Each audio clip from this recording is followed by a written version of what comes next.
नमस्कार मित्रों, आज हम लोग बात करेंगे फिस्टुला एनो के ऊपर। आज मैं आपको बताऊंगा कि फिस्टुला एनो की समस्या क्या है, यानी भगंदर की समस्या क्या है, कैसे होता है, क्या क्या सावधानियां हम बरत सकते हैं इससे बचने के लिए, और कौन सी ऐसी होम्योपैथिक दवाइयां हैं जिसका इस्तेमाल करके हम चमत्कारी लाभ ले सकते हैं फिस्टुला जैसी गंभीर समस्या के लिए। तो मित्रों, पहले हम जानेंगे फिस्टुला एनो आखिर है क्या, किस किस चिड़िया का नाम फिस्टुला एनो या भगंदर है। बहुत से पेशेंट ऐसे आते हैं मित्रों जिनको पता ही नहीं होता कि फिस्टुला एनो क्या है और पाइल्स क्या है, दोनों में वो कंफ्यूज होते हैं। उनको एक्चुअली में रहता है फिस्टुला एनो, और वो आके डॉक्टर से कंप्लेन करते हैं, डॉक्टर साहब हमको बवासीर हो गया है, पाइल्स हो गया है। इसलिए मित्रों, इस वीडियो को शुरू से अंत तक देखें जिससे आपको फिस्टुला एनो एनआई या भगंदर के विषय में समुचित जानकारी मिल सके।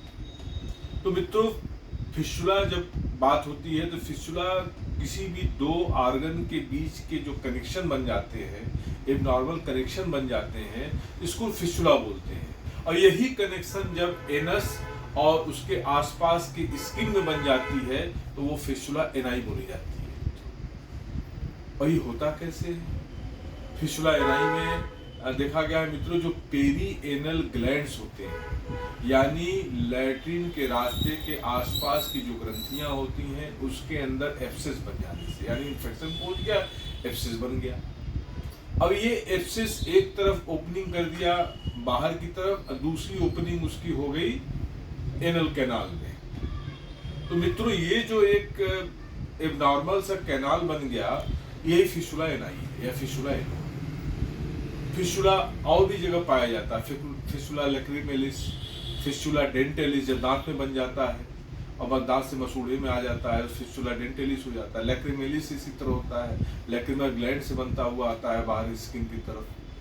तो मित्रों, इस तरह की समस्याएं होती हैं फिस्टुला की वजह से, और इसका समुचित इलाज होना, समय से इलाज होना बहुत आवश्यक है, क्योंकि लंबे समय तक यदि ये इसका इलाज न हो सका तो ये कैंसर में भी बदल जाता है। इसलिए इसका तत्परता से इलाज करना चाहिए, पूरी सामर्थ्य लगा के इलाज करना चाहिए। अब मित्रों, फिस्टुला एनो में होता क्या है, कैसे हमें पता चले कि ये फिस्टुला एनो है क्या, मतलब कैसे, क्या सिम्टम्स उसके आते हैं, लक्षण क्या उसके आते हैं। इसमें मित्रों, लैट्रिन के रास्ते के आसपास, टट्टी के रास्ते के आसपास रिसाव उत्पन्न होता है। एक छोटा सा छिद्र आपको दिखाई देगा, उससे आप सफ़ेद सा, कभी कभी पीला सा, कभी कभी खून मिला हुआ, पस मिला हुआ स्राव होता है। वो चिपचिपा स्राव निकलता रहता है। तो उसमें फाउल स्मेलिंग होता है, वो बदबूदार होता है, लैट्रिन साफ नहीं होती है, ऐसे पेशेंट्स की देखा गया है। पेन बहुत होता है, जलन होती है, जैसे कोई चीज़ चुभ रहा हो, कोई चीज़ टपक रहा हो, ऐसा दर्द होता है। डिस्चार्ज निकल जाता है तो फिर उसको आराम मिलता है, फिर धीरे धीरे धीरे धीरे धीरे धीरे वहाँ इकट्ठा हो जाता है बस, और फिर कुछ दिन बाद निकलता है। तो ये सिलसिला मित्रों सालों साल चलती है, लोगों के साथ मैंने देखा है। और वो लोग फिर आते हैं तो बताते हैं, तो हम लोग फिर हिसाब से दवाइयाँ शुरू करते हैं। तो मित्रों, ये उसके कॉमन सिम्टम होते हैं फिस्टुला एनोई। बीइंग ए होम्योपैथ डॉक्टर, अब मैं आपको कुछ ऐसी होम्योपैथिक सेलेक्टेड दवाइयाँ बता रहा हूँ जिनके इस्तेमाल से आपको काफ़ी फ़ायदा मिल सकता है। और ये दवाइयाँ तो काफ़ी उल्लेखित हैं हम लोगों में, होम्योपैथी में इसकी कम सैकड़ों दवाइयाँ होंगी, लेकिन उसमें से 2, 4, 5 ऐसी दवाइयाँ मैं आज आपको बताऊँगा जिनका इस्तेमाल करके मैंने बहुत से पेशेंट को, हज़ारों पेशेंट को लाभ दिया हुआ है। और वो एकदम से सिलेक्टेड, बेस्ट सिलेक्टेड मेडिसिन है जिनका इस्तेमाल करके फ़ायदा मिल सकता है पेशेंट्स को। उसमें नंबर 1 आती है बर्बेरिस वल्गेरिस। बर्बेरिस वल्गेरिस की कुछ मात्राएं, कुछ बूंदें फिस्टुला एनो को जड़ से समाप्त कर सकते हैं जी। बर्बेरिस वल्गेरिस कब देंगे, क्योंकि होम्योपैथी एक ऐसा विधा है, एक ऐसा साइंस ऑफ ट्रीटमेंट है जिसमें सिम्टम्स के आधार पे काम होता है।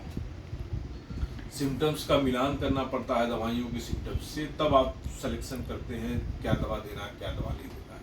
तो बर्बेरिस वल्गेरिस का मित्रों सिम्टम होता है वायलेंट पेन, भयंकर दर्द होता है उसको, पेशेंट्स को वो आता है एकदम कहता है बाप रे बाप क्या हो रहा है उसके साथ, इतना भयंकर दर्द। और अगल बगल का इलाका भी, मतलब पेरी एनल जिसको बोलते हैं, यानी लैट्रिन के आसपास का जगह दुखता है उसको, पनीला स्राव होता रहता है उसको, बार बार लेटरिन जाता है, वो कांस्टेंट लगातार बार बार वो लेटरिन ले जाता है, सोच करके आता है, फिर आधा घंटा 20 मिनट बाद फिर चला जाएगा सोच करके। तो ऐसी स्थिति में हम बर्बेरिस वल्गेरिस का सिलेक्शन करते हैं। बर्बेरिस वल्गेरिस मदर टिंचर से लेकर के पावर में भी दे सकते हैं आप। मदर टिंचर यदि लेना है तो 10 बूंद सुबह दोपहर शाम कर दीजिए, और पावर में देना है यानी पोटेंसी देनी है तो 30 पावर से शुरू करिए, 5 ड्रॉप सुबह दोपहर शाम। दूसरी दवा जो बहुत एक्सीलेंट काम करती है वो है कल्केरिया फास्फोरिकम। मित्रों, कल्केरिया फास्फोरिकम इतनी अच्छी दवा है कि कोई व्यक्ति यदि सर्जरी करा के आ रहा है और उसके बाद दोबारा से उसको फिस्टुला एनो हो गया, दोबारा से उसको भगंदर हो गया, तो आप कल्केरिया फास्ट दे सकते हैं। लेकिन कल्केरिया फास्ट के कुछ बड़े यूनिक और बड़े ही पेक्यूलियर सिम्टम है। वो सिम्टम क्या है कि इसको फिस्टुला भगंदर के एक बार होता है, एक बार इसको चेस्ट के कंप्लेंट आते हैं, यानी अल्टरनेट करता है। चेस्ट से कंप्लेंट मतलब वाले कि इसको खांसी आ गया, कफ आ रहा है, बार बार कफ आ रहा है, फिर उसके बाद आप देख रहे हैं कि उसको फिस्टुला उभर गया। तो ये अल्टरनेट करता है। ऐसे कंडीशन में कल्केरिया फास्ट देते हैं। इसमें भी पनीला सा स्राव होता है, साथ में जॉइंट्स पेन भी पाए जा सकते हैं। इसका पेशेंट पतला दुबला लंबा होता है ज़्यादातर, ऐसे में कल्केरिया फास्ट का इंडिकेशन होता है। तो कल्केरिया फास्ट एक बहुत ही अच्छी दवा है, जिसको आप इसमें दे सकते हैं भगंदर के केस में। तीसरी मित्रों दवा है जो बहुत शानदार काम करती है, एलोसॉफ्टरीना। एलो के नाम से लोग जानते हैं इसको ज़्यादातर दुकानदार केमिस्ट। तो एलो 30 आप ले लो। एलो 30 लेके 5 ड्रॉप सुबह दोपहर शाम दे। एलो का क्या सिम्टम है? एलो में सिम्टम ये है कि बैठने के बाद इस प्रॉब्लम्स बढ़ जाती है। पेशेंट बैठ, जैसे उसका ऐसा काम है जिसमें लंबे समय तक उसको बैठना पड़ रहा है, तो उसमें आप देखते हैं कि उसका पेन बढ़ने लगता है, उसको दर्द हो जाए, वो बैठ कूद जाता है, आधा घंटा बैठने के बाद कहते बाप रे बहुत दर्द हो रहा है, बैठा नहीं जा रहा है। ऐसे कंडीशन में आप एलोसॉफ्टरीना देंगे मित्रों। और एलोसॉफ्टरीना ये और सिम्टम है कि स्टिचिंग पेन होता है, टीयरिंग पेन होता है, पेशेंट को शौच करके बात आता है तो उसको चुभने जैसा दर्द होता है, लैट्रिन के रास्ते में उसको भारीपन महसूस होता है, तो कल्केरिया ये एलोसॉफ्टरीना देते हैं। चौथी इसकी बहुत शानदार दवा है हार्डेस्टिस्कैन।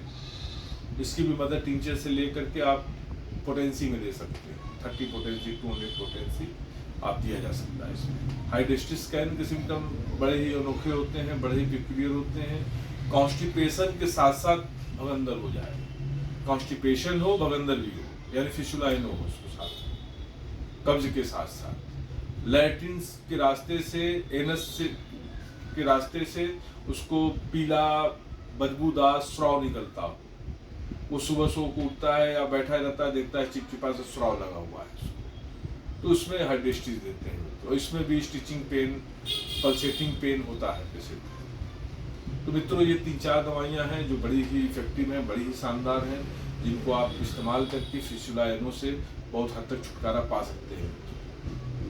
मित्रों एक आपसे रिक्वेस्ट है कि मेरे वीडियो को प्लीज़ सब्सक्राइब करें।